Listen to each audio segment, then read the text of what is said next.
విభజన జరిగినప్పుడు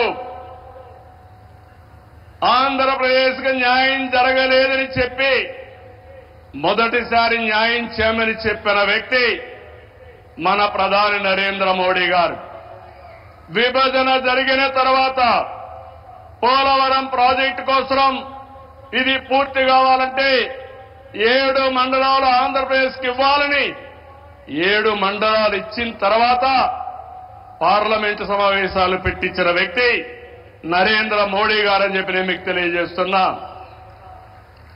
14-19లో ఆ రోజు చట్టంలో ఉండే అన్ని పనులు IIT, IIM, NEET, AIIMS, tribal university, central university 12 యూనివర్సిటీలు ప్రారంభించడమే కాకుండా పని పూర్తి చేసింది కేంద్ర ప్రభుత్వంలో నరేంద్ర మోడీ గారి ఆధ్వర్యంలో నాయకత్వంలో అని చెప్పి కూడా నేను మీకు తెలియజేస్తున్నా.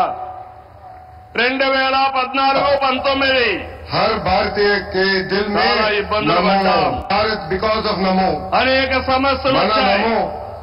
రాష్ట్రం వెంటిలేటర్ పైన పోయే పరిస్థితి వచ్చింది. కానీ కేంద్రం సాహసాలతో నింపితే మనకు అండగా నిలిచింది. అది ఒక్కొక్క సమస్య పరిష్కారం చేసుకుంటూ ఒక్కొక్క ఇటుక పేర్చుకుంటూ రాష్ట్ర పునర్నిర్మాణం కోసం ముందుకు పోతున్నాం. పింఛన్లు ఇచ్చాం, అన్న క్యాంటీన్లు పెట్టాం, దీపం 2 కింద ఆడబిడ్డలకి వంట గ్యాస్ సిలిండర్లు ఇచ్చాం. Bharat because of NaMo mega డిఎస్సికి भारत बिकॉज ऑफ नमो తొందరలోనే ఈ రోజు మన విశ్వాసం పరిస్థితికి వచ్చాం. ఇవి చేయడమే కాకుండా సూపర్ 6 ఏవైతే చెప్పామో సూపర్ 6 అన్ని కూడా పూర్తి చేసే బాధ్యత ఎన్డీఏ తీసుకుంటామని మరొక్కసారి విశాఖపట్నంలో మీ అందరికీ హామీ ఇస్తున్నా. కష్టాలున్నాయి, సమస్యలున్నాయి, అధిగమిస్తాం, ముందుకెళ్తాం. ఒక పక్క అభివృద్ధి, ఇంకో పక్క సంక్షేమం, 2 కూడా సుపరిపాలనతో ముందుకు తీసుకుపోతామని చెప్పి కూడా నేను మీకు తెలియజేస్తున్నా. రాష్ట్రంలో పెట్టుబడులు ఊపందుకున్నాయి. అటు కేంద్రంతో సమన్వయంతో మన బ్రాండ్ కూడా పెంచుకుంటూ మనం ముందుకు పోయే పరిస్థితికి వచ్చాం. దేశానికి ముంబై ఏ విధంగా ఆర్థిక రాజధానిగా ఉందో మన రాష్ట్రానికి విశాఖపట్నం ఆర్థిక రాజధానిని మరొక్కసారి ఈ సభలో మీ అందరికీ విజ్ఞప్తి చేస్తున్నాను. ఒక ఇన్ఫర్మేషన్ టెక్నాలజీ, ఒక ఫార్మా పరిశ్రమలు, ఒక టూరిజం ఏ విధంగా ప్రమోట్ చేశారంటే నరేంద్ర మోడీ గారు అరకు కాఫీని అనునిత్యం ప్రమోట్ చేశారు. ఈ రోజు అరకు కాఫీ, అరకులో పండే కాఫీ ప్రపంచం మొత్తం పాపులర్ అయిందంటే, మోస్ట్ ఫేమస్ బ్రాండ్ గా తయారైందంటే అది ఈరోజు మన ప్రధానమంత్రి గారు చూపించే చొరవ. ఇక్కడ నేను ఒకే విషయం మీకు చెప్తున్నాను. Sir, your favourable decisions, always you are for development. I am always getting some inspiration from you and I am learning so many lessons from you. I am very happy. Till yesterday our Amaravati was in doldrums. Now sir, you have to come sometime to witness where you lead the foundation. Finally we are going to complete it your blessing.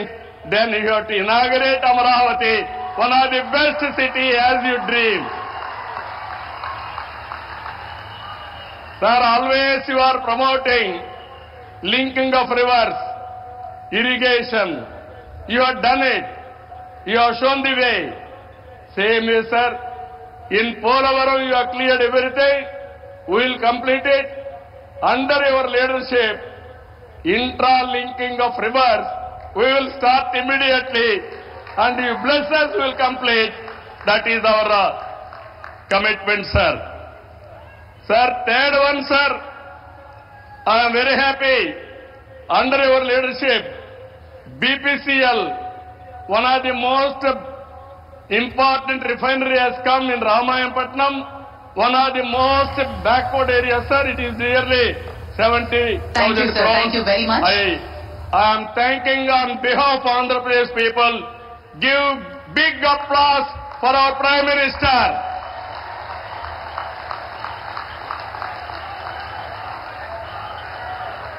Sir,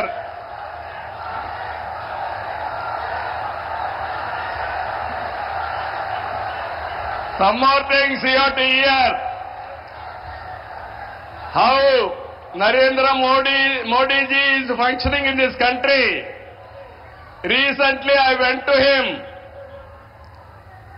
Mittal, RCR Mittal is willing to spend some money to set up steel plant. There are some problems. When I went to our Honorable Prime Minister, I explained, sir, they want pipeline, they wanted to get iron ore through slurry. This is what they are requesting, that is what I told them. Immediately he made it a point, if you wanted to carry iron ore, there will be a lot of pollution. With the slurry, you convert and send it pipeline. That is the best way for environment and also cost of transport. I entirely agree with you. That is what he told. Sir, how many prime ministers can understand this language, sir? That is where I am appreciating you. Another thing, when Google had made a proposal to come to Visakhapatnam, I met the Honorable Prime Minister. They asked me one thing. We were willing to come to India. There is a taxation. If your government will enhance tax in future, how we are going to face it? I raised that question to Honorable Prime Minister. He answered me, if you do that type of decision changing policy, nobody will come to India. I am with you. You go ahead. No question of changing taxation policy. Sir, how many prime ministers will do like this, sir? If everybody had done like this, Namaskaram. then so much of investment should have come for India. That is why, sir, I have learned so many things. Your school, my school is same school, sir. That is where we are thinking same way. I really appreciate our Honorable Prime Minister. This is my personal experiences. దీనికంటే ఏం కావాలి విశాఖపట్నం వాళ్ళకి అడుగుతున్నా. ఒక progressive ప్రధానమంత్రి రేపు జరిగే పని నిన్నే చేసుంటే బాగుంటుందని ఆలోచించే ప్రధానమంత్రి ఈ దేశానికి ఉండడం మనందరి అదృష్టం అని చెప్పి కూడా మరొక్కసారి తెలియజేస్తున్నా. అందుకే నేను మీ అందరికీ ఒకటే చెప్తున్నాను, అన్ని ప్రాంతాల సమగ్ర అభివృద్ధి మా ఎన్డీఏ కూటమి విధానం. కొప్పర్తి, ఓర్వకల్ కేంద్ర సహకారంతో ఇండస్ట్రియల్ నోడ్స్ వచ్చాయి. రామాయంపట్నం బీపీసీఎల్ రిఫైనరీ వచ్చింది. పెట్టుబడులు వస్తాయి. ఏదైతే ఎన్నికల మేనిఫెస్టోలో చెప్పామో 20 లక్షల ఉద్యోగాలు ఇచ్చే బాధ్యత మాదని మరొక్కసారి మీ అందరికీ హామీ ఇస్తున్నా. వికసిత్ భారత్ నరేంద్ర మోడీ గారి కళ. స్వర్ణ ఆంధ్రప్రదేశ్. నాకు కూడా ఒక ఆలోచన, దేశాన్ని ప్రపంచం మొత్తం నిలబెట్టితే ప్రధానమంత్రి గారు ఒకే ఒక విషయం ఆలోచిస్తున్నారు. 2047 India should be number 1 or 2, and at the same time Indians all over the world will be number 1. Sir, we are very fortunate. I am not praising you. This is final. I am telling you. Economic reforms has come in 1991. First mover advantage we have taken, information technology. Windfall gain, demographic dividend has come. Right time, right Prime Minister, for India. That is you. That is the biggest advantage for India. I am not praising you. Every citizen of this country has to understand. Brand of India is very strong. Wherever you go, Narendra Modi ji is standing very tall compared to all global leaders. He is no more Indian leader. He is the global leader. Under his leadership, he promoted India. Sir, I have seen so many politics. Today, why I am saying all these things with conviction I am talking. Under your leadership, India will prosper.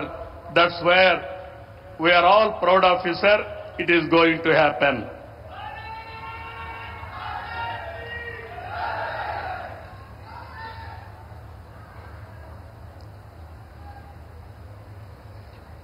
ఇవన్నీ కూడా మీరు చూసిన తర్వాత నేను ఒకటే మీ అందరికీ కోరుతున్నా, ఇవన్నీ నెరవేరాయంటే మంచి చేసే ప్రభుత్వాన్ని కొనసాగించాలి. మధ్యలో వచ్చే విధ్వంస పాలకులతో లక్ష్యాలు చేరుకోలేము.